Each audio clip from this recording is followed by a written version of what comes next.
what's up everybody? It's Mr. Pratt here, and this is Foursquare.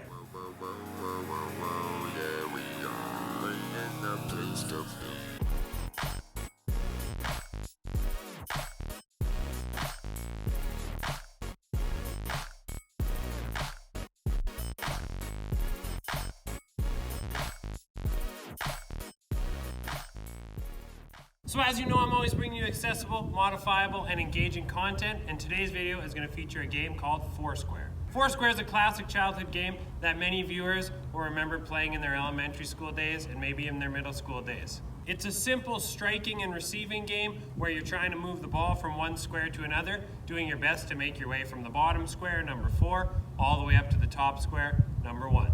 Foursquare is ideally played with 4 people, but you can have a line of participants waiting to play as well. Just like in table tennis, Foursquare requires players in each square to have the ball bounce once in their square before contacting it into another player's square. The game of Foursquare is great because it requires minimal equipment and minimal setup. If you have a 4-square grid on your tarmac, that's great, but you can also make one with chalk or tape. These chalk or tape courts could be made on your driveway, in your gym, in your classroom, out on a field, wherever you'd like them. Aside from the grid, all you need is a single ball. These big playground balls are a personal favorite of mine, and they're the typical ball used during Foursquare, but you can use any ball that bounces. Obviously, changing the ball is going to change the dynamic of the game.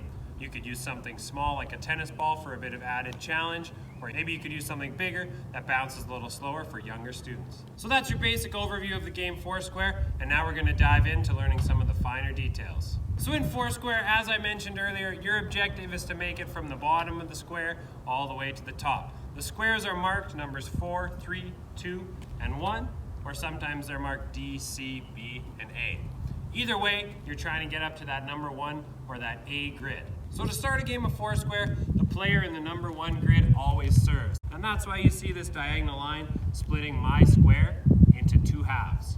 When serving, players must bounce the ball in the part of their square that is furthest from the opponents. After a single bounce, servers are going to contact the ball underhanded and have it land in any square of their choosing. From that point on, as you're going to see in the gameplay footage to come, players' job is quite simple. They are supposed to allow the ball to bounce one time in their square before contacting it and having it go to an opponent's square. If they're successful in doing this, the game continues.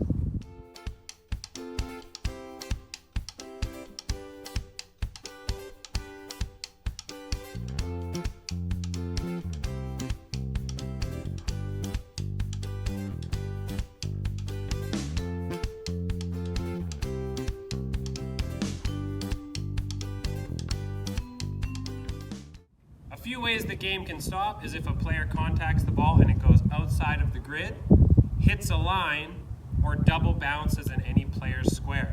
The game can also be stopped if the ball is hit at another person. In the case of hitting the ball out of bounds or hitting the ball onto a line, the striker is out. In the case of a double bounce in a square or the ball contacting your body, the receiver would be out. If you're out or eliminated, the process is quite simple. Whatever square you are in becomes vacant. So if I was in the 3rd square and I'm the one who makes a mistake, let's say it double bounces in my square, I am going to leave the game.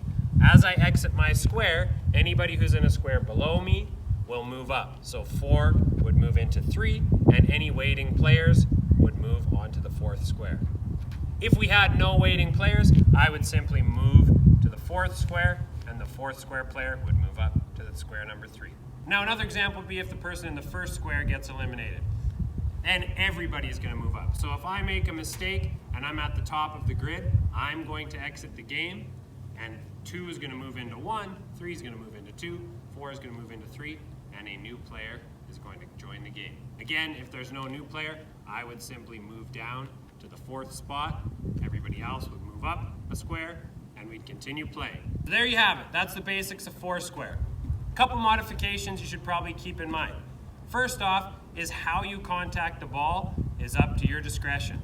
With younger students, when they're first learning to play Foursquare, I often have them throw and catch the ball. In typical Foursquare play, this isn't allowed, but having students do 2-hand underhand throws and allowing them to have the ball bounce once and catch it is a great way for them to learn the rules rules of the game and work on skills that are a bit more appropriate to their level. You can also allow overhand contacts, decide if it's one hand or two hand contacts, open hand or closed hand contacts, and I've also heard of people using their feet for foursquare as well. Of course, these different variations are going to change the difficulty of the game, so you need to use what works best for your students, your audience, and the skills you're trying to work on. So let's take a look at a few examples of how you can play some foursquare variations.